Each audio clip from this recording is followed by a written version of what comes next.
और अब बात करते हैं रूस और यूक्रेन के बीच जारी जंग की। रूस और यूक्रेन की जंग को 37 दिन हो गए हैं।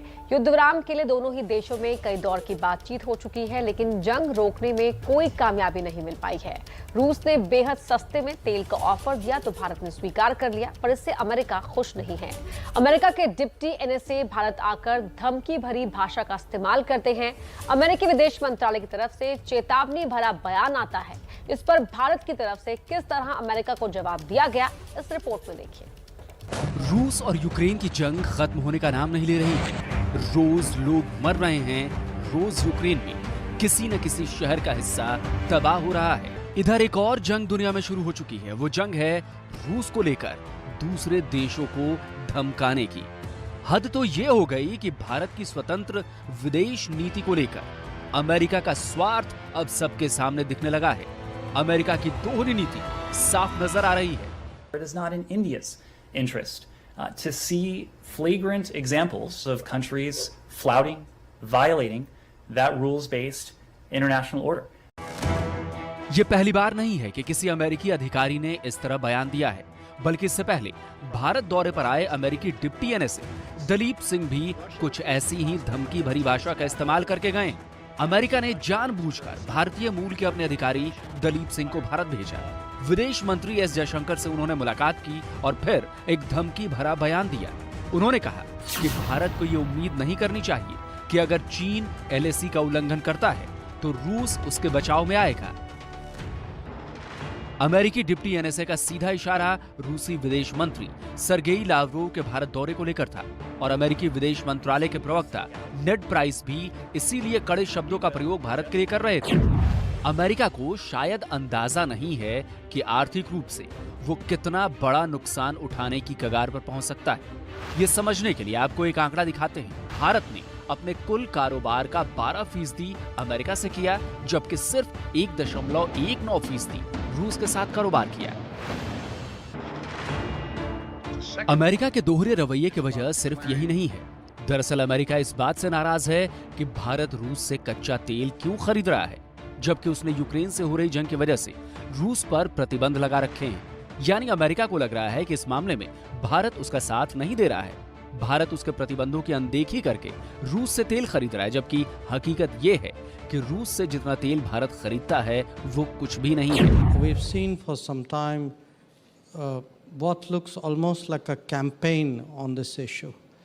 Now, I was just reading a report today that in the month of March, Europe has bought, I think, 15% more oil and gas from Russia than it did the month before.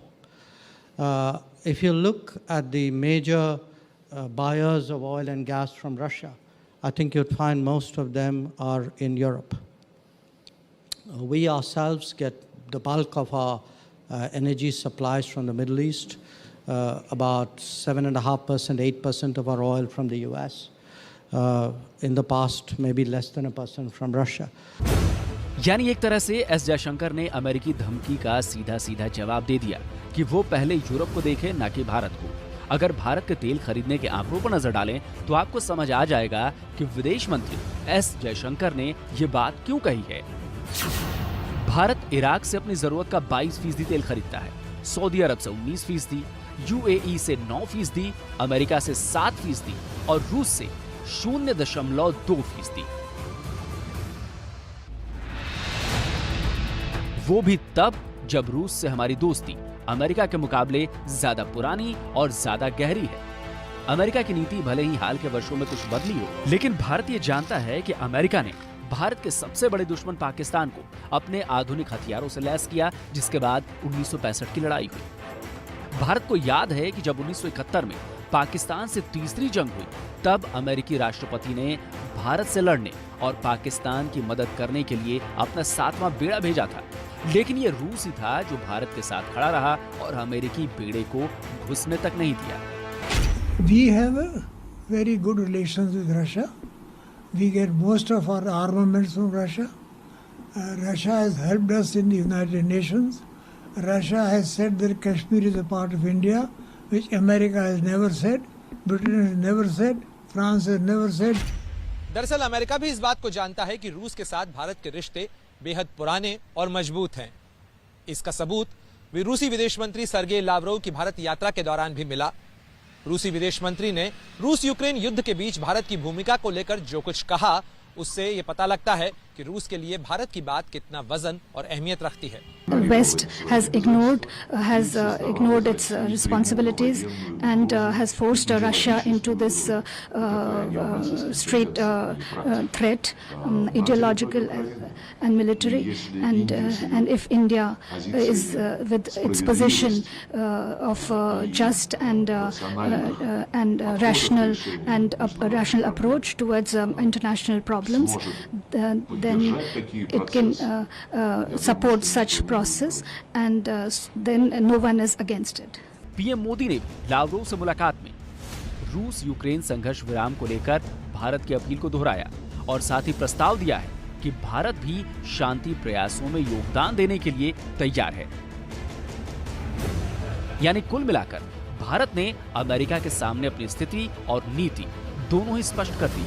Bharat का संदेश एकदम साफ है कि उसके फैसले सिर्फ और सिर्फ देश हित को ध्यान में रखकर किए जाते हैं। भारत की विदेश नीति स्वतंत्र है और ये किसी के दबाव में आकर बदली नहीं जाएगी।